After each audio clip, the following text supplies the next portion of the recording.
आप इसीलिए अवतरित हुए कुशाग्र सक्सेना जी कि आप आएंगे, आप सर्टिफिकेट देंगे, फिर बीजेपी को पता चलेगा कि वो कहां से तैयारी कर कर आती है, कहां से नहीं। उसको जस्टिफाई करने की बजाय मुद्दों पर आइए। जो 5 सवाल कांग्रेस ने उठाए हैं उन सवालों पर चर्चा करिए सीधे सीधे, और ये मैं अब आखिरी बार बोलूंगी।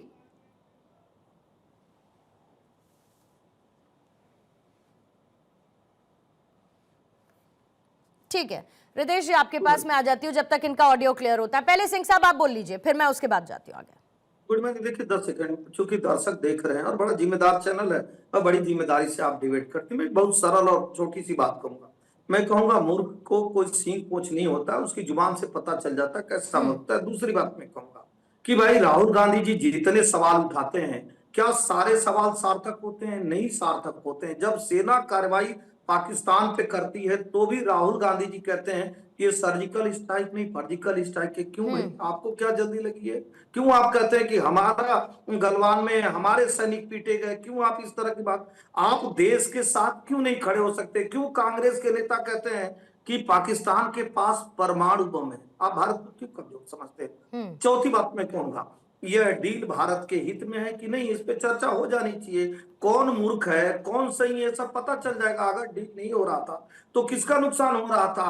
पांचवी बात मैं कहूंगा, पूर्णिमा जी लास्ट बात, कि आप देखिए भारत अलग देश है, अमेरिका अलग देश है। अमेरिका पहले क्या करता था दुनिया के साथ, आज कैसा कर रहा है, वो उसकी नीति है। लेकिन भारत अपनी नीतियों पे आज भी अटल है। उसने कहा कि आप रसिया के साथ कोई डील करेंगे तो हम बढ़ा देंगे। हमने तो रसिया के साथ डील नहीं छोड़ी, उसके बाद आप घटा दिए। तो जीता कौन हारा कौन?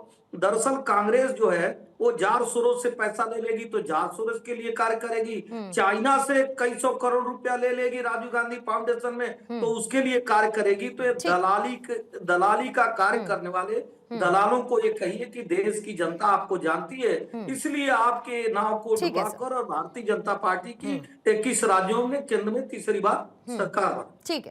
ठीक है रितेश जी, अब आप ऑडिबल हैं, अपनी बात को पूरा करेंगे। पूर्णिमा जी, मैं अपने जवाब पूरा नहीं कर पाया था, कृपया मेरे को प्लीज 1 मिनट दीजिएगा। बोलिए।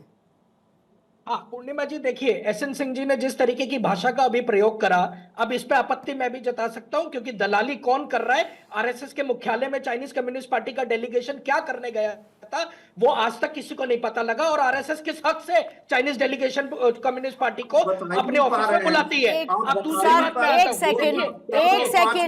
सेकंड प्लीज, इसे फालतू की बहस का अखाड़ा मत बनाइए। यहाँ और लोग भी हैं चर्चा में शामिल होने के लिए हैं। कुशाग्र सक्सेना साहब कहते हैं कि जब एक उंगली दूसरे की तरफ उठाते हैं तो 3 उंगलियां खुद की तरफ होती हैं। न्यूक्लियर डील के समय आईएईए की निगरानी में कौन था ये बताइए?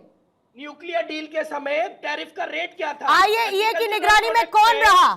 अप्रत्यक्ष दबाव किसकी सरकार में रहा? एफडीआई के लिए ओपन मार्केट जब आप लोगों ने दिया तो क्या उससे छोटे कारोबारियों पर असर नहीं पड़ा? क्या टैरिफ रेट थे? और आज 18% का टैरिफ रेट बनाकर तमाशा हो रहा है संसद में। प्रधानमंत्री तमाशा होता है संसद में? और क्यों संसद में तमाशा होता है? संसद में तमाशा होता है? अपना स्वागत कराया जाता है, देश को जानकारी नहीं दी। खैर आप लोगों की लैंग्वेज अगर मैं करेक्ट करने बैठूंगी तो बहस नहीं कर पाऊंगी। आप लोगों की अगर लैंग्वेज करेक्ट करने बैठूंगी तो मैं चर्चा नहीं कर पाऊंगी। आपके हिसाब से संसद में तमाशा होता है, इधर कोई नाच गाना करता है, इधर कोई विशुद्ध मूर्ख है। तो पहले जरा इसको करेक्ट कर लीजिए और जब आप शांत हो जाए, जब आपको लगे तरीके से आप चर्चा कर सकते हैं तो मुझे बताइएगा सक्सेना साहब, फिर उसके बाद मैं आपके पास आऊंगी। रितेश जी आपके पास आती हूँ। अगर जितनी भी मांगे विपक्ष की तरफ से उठाई जा रही हैं उसमें एक मांग बहुत क्लियर है कि कोई भी डील हुई है और वो सशर्त डील है, तो ये सशर्त डील क्या जानने का अधिकार लोगों को नहीं है?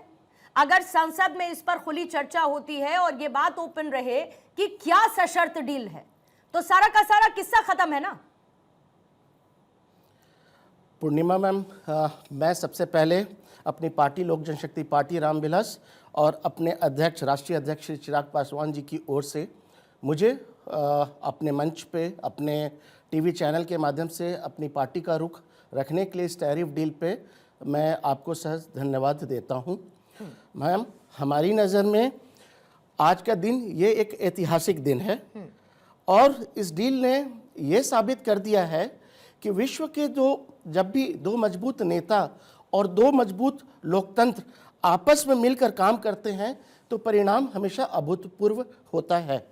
मैं इसके लिए अपने प्रधानमंत्री, यशस्वी प्रधानमंत्री श्री नरेंद्र मोदी जी का भी धन्यवाद दूंगा, क्योंकि उनके कारण ही उनकी ये कूटनीति की जीत हुई है जो कि राष्ट्रहित से सम्मिलित है।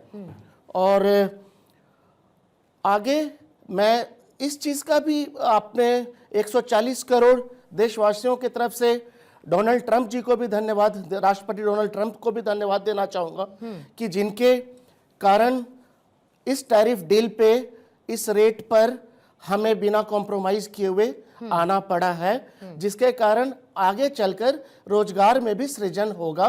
बिकॉज ये सबको पता है कि जब भी टैरिफ डील कम होता है तो मेरा एक्सपोर्ट बढ़ता है, जब एक्सपोर्ट बढ़ता है तो मेरी मैन्युफैक्चरिंग बढ़ती है, जब मेरी मैन्युफैक्चरिंग बढ़ती है तो रोजगार में सृजन होता है, जब रोजगार में सृजन होता है तो मेरा मध्यम वर्गीय परिवार जो है उसको रोजगार मिलता है, वो सशक्त बनता है। तो इस लिहाज से मैं और मेरी पूरी पार्टी इस बिल का पुरजोर स्वागत करती है। ठीक है, निपुण आलमबयान साहब, अमेरिका ने 50% टैरिफ को कर दिया 18%। अब इसको आप टेक्निकल कंसेशन के तौर पर देखेंगे, बढ़ती हुई बार्गेनिंग पावर के तौर पर देखेंगे, या विपक्ष जो कह रहा है कि भाई कॉम्प्रोमाइज कर दिया है कंप्लीटली, यानी आपने, अमेरिका ने जैसा जैसा चाहा, अमेरिका ने जैसी जैसी शर्तें भारत पर लादनी चाहिए, 50% से 18% लाने के लिए भारत तैयार हो गया हर किसी बात पे। देखिए पूर्णिमा जी, अभी जो डील हुई है उसका फाइनली जो डॉक्यूमेंट है वो पूर्ण रूप से पब्लिक डोमेन में नहीं है। अभी हम डोनाल्ड ट्रंप की घोषणा जो प्रेसिडेंट ने की और फिर पीएम मोदी ने जो ट्वीट किया, हम उसके आधार पर देखें, निश्चित रूप से स्वागत योग्य। और आप देखेंगे हमारे नेबर में भी, चाहे पाकिस्तान हो, बांग्लादेश हो, चीन हो, उन सबसे ज्यादा कम टैरिफ सीधा 50% से घटकर 4% आ जाना, ये निश्चित रूप से बहुत बेहतरीन समझौता हुआ है।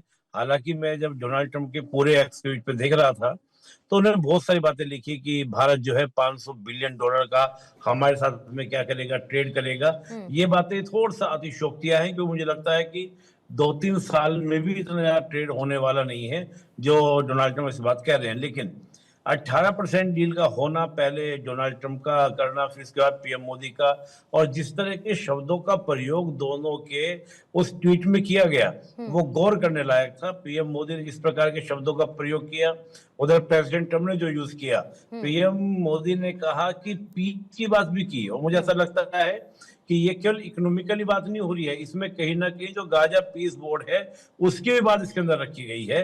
हो सकता है भविष्य में उसमें भी हम अस्थायी मेंबरशिप की ओर बढ़े। इधर डोनाल्ड ट्रंप का कहना था कि हमें भी आपसे बहुत कुछ चाहिए, लेकिन बहुत सारी बातें क्लियर नहीं है।